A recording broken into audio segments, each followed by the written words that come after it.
DG Stéphane Balamwange Congo ya Lumumba Congo Tafachi Beton Tangwe koki yo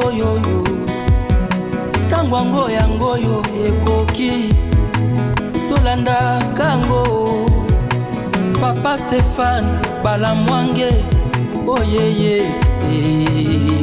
Messieurs, dames, bonjour. Toye Potoluka, Toye ba vérité. Mboussa Nyamouissi à Landi Joseph Kabila na AFC M23, dirigé par Kagame, à Komi Mutuya RDF, Tobazoko Selaye Makambo. Mboussa Nyamouissi, Toutaki Kombona récemment na Bilili, ensemble avec Obasanjo, Bakenayo consulter le Kolanani. Chers compatriotes, est-ce que cet acteur œuvre-t-il pour la paix en RDC ou à quelque chose de sous rébellion Ngazalaka na RCD KML? Mboussa Nyamouissi a-t-il une milice ou c'est comment? Chers compatriotes, on en parle dans cette émission avec Nzamba Eoko Moko Yaba cadre, il y a parti, il y a Mboussa Nyamouissi. Mboussa Nyamouissi, lui, son parti Namoni, ils allaient frapper par Bakonzi. On est là pour en parler dans cette émission, puisque la République nous exige qu'on a la vraie, qu'on a la sérieux dans ma cambonioso, on ne trahit jamais la patrie. Qui est le porte-parole de Baswahili. Je voudrais d'ailleurs à cette occasion demander à mon frère Mboussa Nyamouissi que nous ici, nous sommes un peuple noble, un peuple respectable, un peuple respecté. Je sais qu'il n'est pas encore allé trop loin. Je voudrais vraiment lui demander d'arrêter d'appuyer Kabila. Kabila le trompe. Ce qu'il lui a fait avant-hier, il le lui fera encore aujourd'hui. C'est un ennemi de la République, il faut le traiter comme tel. Tous ceux qui sont en train de prétendre qu'il va les aider, je crois qu'ils se trompent. Monsieur Zamba Eoko, bonjour. Bonjour, monsieur le journaliste. Pour ça, on a permis un micro, on a reporté sur la bien quand même. Hein. Ouais. Oui, ça nous fera du bien. Merci. Ndeko Zamba Eoko, Mbote. Mbote. Obengaki biso, ou participer à l'émission, ou éclairer biso autour de la sortie médiatique dans une vidéo qui est devenue virale dans les réseaux sociaux. Il y a ministre Nzanga, Moindo, ok. Et tout ça pour ça tout yiba. Mboussa Nyamouissi aujourd'hui. Aza M23, AFC, Azana Kabila Hippolyte, to Mboussa Nyamouissi reste toujours du côté congolais et pouvoir en place. Merci beaucoup, monsieur le journaliste. Merci beaucoup. Nakanisi Motuna Wanane Lelo Nabenga Kiopona ya ko répondre nango. Vraiment, Batebeli Bazo Benga Biso. Bazolo banabiso bazo tunakaka mituna wana. Donc pour vous dire que Mboussa Nyamouissi azali toujours na union sacrée. Mboussa Nyamouissi tobenga kaye papa kimia. Donc muto alingaka kimia na mboko lokola Mboussa Nyamouissi. Na koyebiso ke depuis Bunagane kweyaka Mboussa Nyamouissi abandaki kolinga kaka toluka kimia da ebandeli ya koko ya Bunagana. Lelo soki omoni Beni, Butembo, Ituri baza lelo na kimia, c'est parce que Mboussa Nyamouissi na ezaleli na ye na lolenge ase comportaka comme mwana ya kimia. Et puis bato baza zinga basepelaka na ye. À l'occurrence, le coup la président Museveni a kende ko senga ya lobinote pesa biso basoda na bino pour baya ko bunda elongo na basoda na biso FRDC pour na baya ko protéger bisika wana.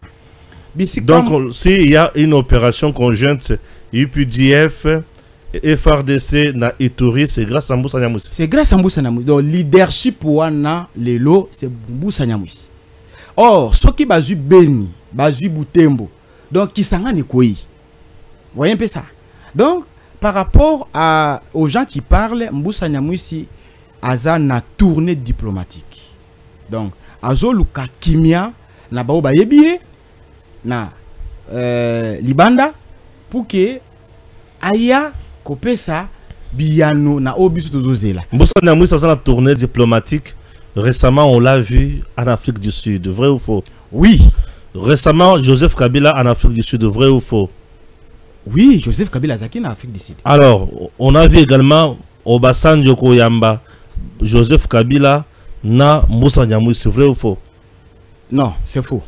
Faux comment? C'est faux. Parce que Obasanjo, c'est un ancien président. Non, il est dans le cadre de médiation. Il y a médiation. Et ancien qui nous vont être en effectivement. Azo Luka, comme Mbusa na ebiso dabi Mbusa Zali, donc prince de la paix. Mbusa na Kabila bayamba ki bango mukolo mokote autour d'une même table. Bayamba bango tour mokote na monate mais néanmoins peut-être moni ba lelo to comme na ba mixage moko ya ba vidéo, ba ju vidéo boye ba sangisi, ba commissaire loko moko lokole loko moko. Mais même ceux qui peut bayambier. Non. Zala na langage moko. Même ceux qui te. Donc Nazana posana yeba. Oui. Mbusa Nyamwisi bayamba ki ye na Joseph Kabila le même jour et pas Obasanjo ou pas? Mbusa Nyamwisi ayaki tango Obasanjo abengaki pour la première fois azalaki yemoko, deuxième fois azalaki na Moïse Katumbi. Mbusa Nyamwisi était avec Moïse Katumbi. Moïse Katumbi.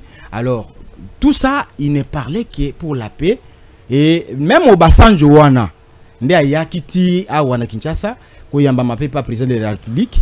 Donc pour nyonso wana na Mbusa zoluka nini to luka kimia. Donc Mbusa ne peut pas aujourd'hui rester avec Kabila dans une même table. C'est faux.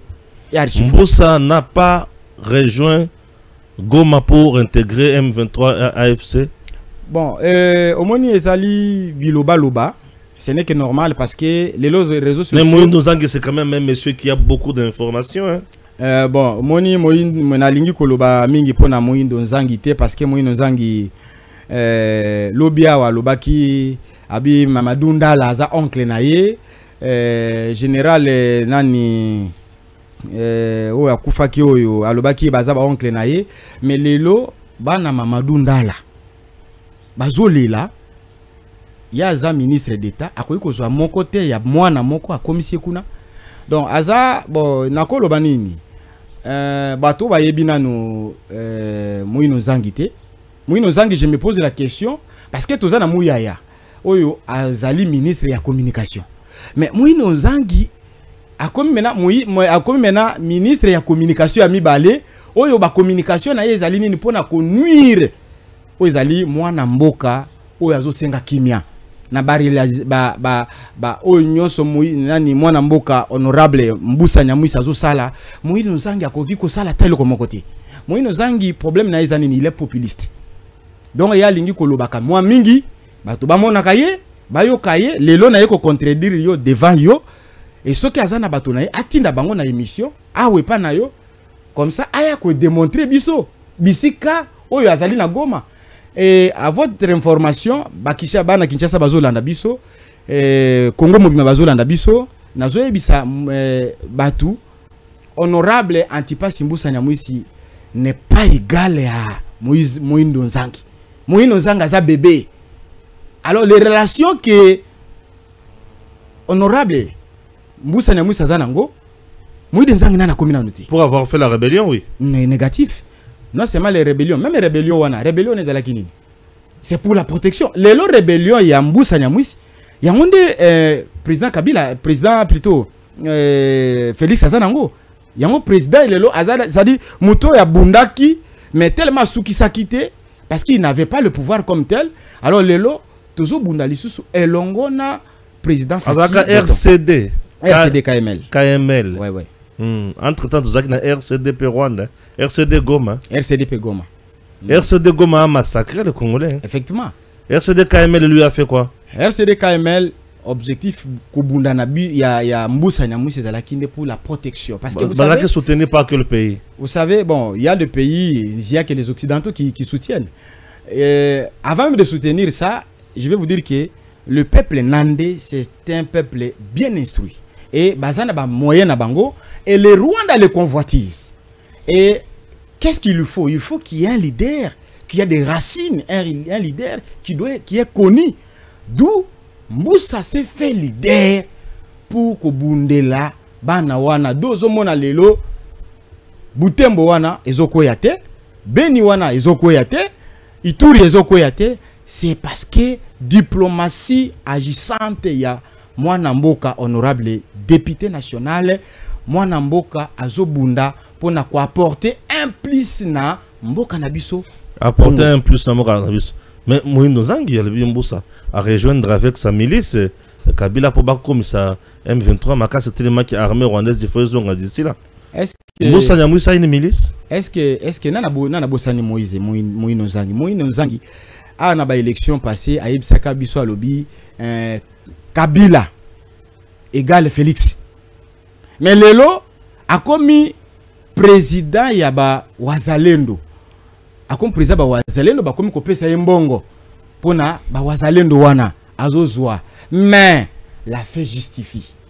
Tozo zela. Moïno Zangi n'a pas bien parlé. Moïno Zangi a kosi batu. Comment nanga ipe na etando déjà na moni que Moïno Zangi est ministre d'État. Papa, otali valeur ba pesote. Mwana mboka Félix Abundi a pesa lobino te zwana no ekotioyo olata. O atikala kolata depuis même asalelaka azalaka na élection 2011 je crois. Azalaka ko battre campagne ya nani ya Kabila. Il a bâti campagne. Alors lelo la même personne, ça veut dire quoi? C'était nakolo bandenge ni azamutu moko soka moni position et bongi boye akabalusi makambo. Lelo zoko c'est la mwana mboka honorable Antipas Mbosa Nyamwisi ayebani na ndenge nyonso ayebani partout na gérance na ye na gestion na ye mindele ba yebiye poto ba yebiye partout ba yebiye bana Congo ba yebiye biso nyonso to yebiye que non c'est un père. Si Kabila Katumbi aujourd'hui ne sait pas encore manifester toujours battre position na ezanini aza AFC to za wapi ne sait pas. Mbusa et Katumbi baloba basola kini na je crois Mbusa na Moïse Katumbi bazana lisolia ko sololati. Obasanjo. Na Obasanjo azali a sololaki kaka pona kimia otozoluka na Congo. Vous savez lelo ne tozoloba lelo boye ebele ya batu baza zinga ya président de la République bazoko saye. Bazoko saye pourquoi? Parce que tozana guerre. Nenge tozana guerre. Il faut que luka batu o baza ya sembo bazala tout autour du président de la République kozwa ka batu lukola ou bazolo baka gauche droite qui ne connaissent pas bitumba ya Mbusa ezali nini kimia lelo na ko yebso na binote oyebi batu baza bien informé na mboko lukola ANR. Oui, ba yeza bien informé, même président de la République il est bien informé ayebi bien que Mbusa ne fait que ne cherche que la paix. Donc Mbusa azalo kola au monika neto boti bana nandaku il y a des enfants qui prennent même la tête de leur père. Il se dit non, papa ne peut pas faire comme ça seul. Alors je vais travailler avec mon père. C'est ce qui est Mbusa. Bien qu'il n'est pas au pouvoir, bien qu'il n'est pas aux affaires, mais na cadre il y a député. Tout le monde lobi nanyo député européen ba yawa. Est-ce que bayaki parce que batindaki bango? Non, ils sont se dit non, ils ont le pouvoir d'aller, de chercher, de vérifier. Alors baye comment on a que notre tout soutenir Mboka. De ce qui est aujourd'hui pour Mbusa Nyamwisi, Mbusa Nyamwisi za molobeli ya Congo, c'est quelqu'un qui n'a pas un parti pris. Yé pa na yeza lingi nini, batoto sangana parce que bitumba o ezali oyo, soki to sali moi distraction muke. Na ebisio ndeko Stéphane okomona lobiawa munguna si akoti. Babandina ne kopesa mbongo na Uvira. Est-ce que basi ba pesi mbongo te? Et puis ko landa même nanga lobi tozana bato na biso bazana na Kinshasa wana. Mais alinga ko cité ba kombote. Donc c'est pour te dire que bato wana nde bazo combattre Mbusa. Nenge bazo combattre le président de la République, nenge bazo combattre Mbusa. Mbusa lobate. Comment bazo s'attaquer na par l'autre côté, bazo s'attaquer na Mbusa, c'est parce qu'on a trouvé que Mbusa est dans le flou. Comment il s'est retrouvé dans Afrique du Sud, Obasanjo, Kabila, Katumbi, il n'est pas clair Mbusa Nyamwisi. Mais vous comprenez, parce qu'il ne peut pas s'attaquer. Au moins ni bazoaka babetaka bazoaka ndika babetaka kaka na mbuma eteli. Okay. Connaissance qui est Mbusa. Bayebi que non, c'est un homme pragmatique. C'est un homme honnête. Moi, je vous dis, Mboussa P. Mbouta, c'est un homme de Dieu. Mboussa Nyamwisi, ce papa-là, je demande au chef de l'État. Papa, chef de l'État, Moutouye ou Yazali. Okoya koloba lobia obimi pe na exercice na yo ngana zwaki batote. Tozo pese o bato. La tikala confier tâche mon côté. Bon, ba confia ki azalaka ministre d'État ya honoraire. En dehors ya kuza ministre d'État ba confier pe tâche. Ba confier tâche mais yango ne bazo bundisa ye po ba moni mena ba biloko Moussa zo luka. Ba yebi ke biloko yo Moussa luka ki oyo parce que Moussa le problème de Moussa c'est quoi? To sangana. Oui, il connaît que nous sommes faibles. Sur le plan militaire, il connaît, il a des notions. Alors, binoté, to sangana, to trouver compromis. Comme ça, na bato bazo buni sabiso na to sangana, to yokana, ce qui lipa, ce qui mbongo to lia, bozoa. Mais notre problème est anini, to s'informer, to s'organiser. Parce qu'on était désorganisé par Kabila. Et par les gens qui chantent aujourd'hui, qui parlent bout à bout, un français là, duplicité, bout à bout. Je ne sais pas, un ministre d'État qui dit bout à bout. Moi-même, j'ai fait littéraire, mais je me pose. Il devrait dire quoi? Je ne sais pas, bout à bout. On a une excellence d'État, l'excellence ministre Nzangi qui parle bout à bout, pour nuire. Et puis il appelle son frère. Non, si il a le numéro de Mboussa. Il devait appeler Mboussa, dire non, Mboussa Yaka. Mboussa Ozali Wapi. Mboussa Ozali Osalanini. Alors, et Mboussa aussi n'est pas à son niveau. Ça, je ne veux pas que le débat soit ainsi. Le niveau, c'est pas il n'est pas à son niveau. Mboussa, je vous dis, Mboussa, c'est un père. S'il faut peut-être aujourd'hui appeler, s'il y avait 2 présidences dans ce pays, je crois peut-être Mboussa devait être même vice-président. Pourquoi? Pour Ata Moussa Mboka Oyo. Mboussa, c'est une icône. C'est une bibliothèque. Vous voyez? Que yé mon copain yebi que non à sa bibliothèque. Et une bonne chose. Oui. Makambo Kabila Zosra na Goma. Tu apprécies?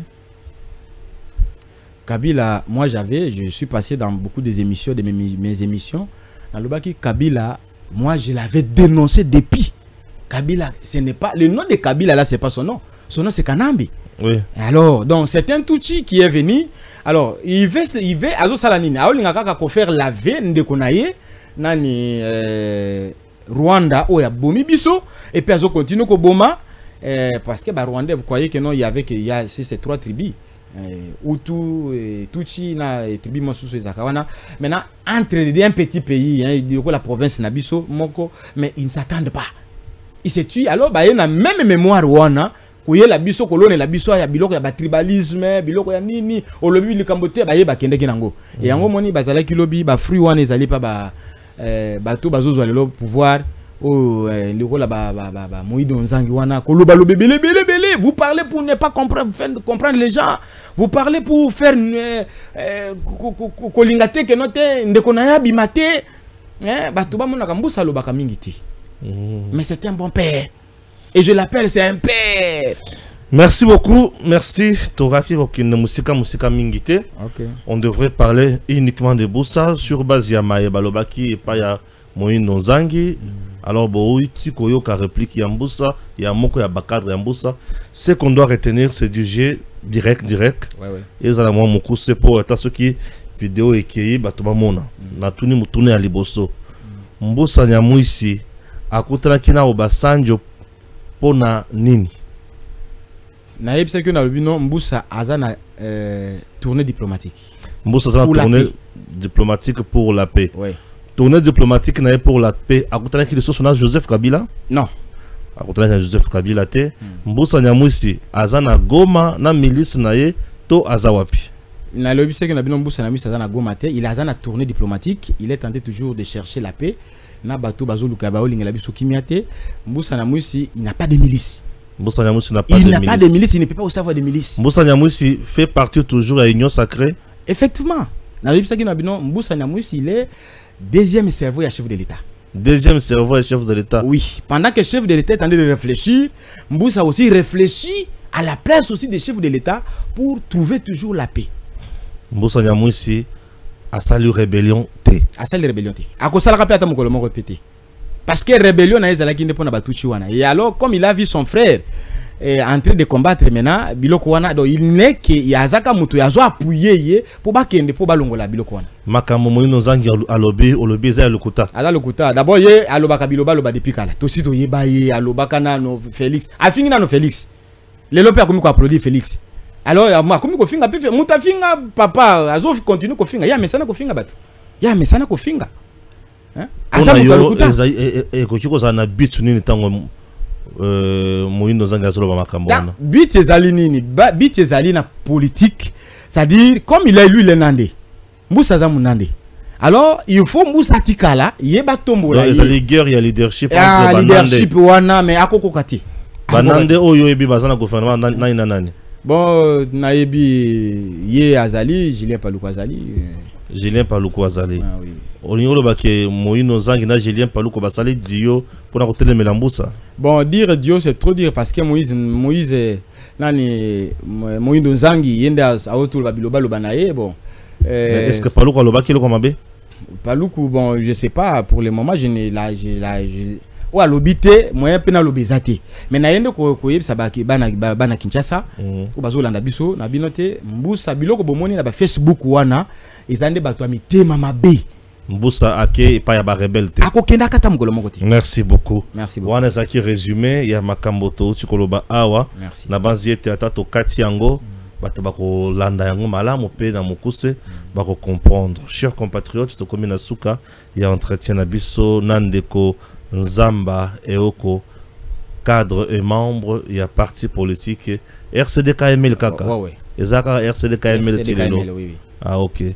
Siko basoda oboyaka na bango na rébellion bazaka basoda wapi? Basoda wana lelo bakosi basi bakotaki déjà armée na biso. Bana cadre de mixage na brassage. Oui. Ah OK. Merci beaucoup et à très bientôt.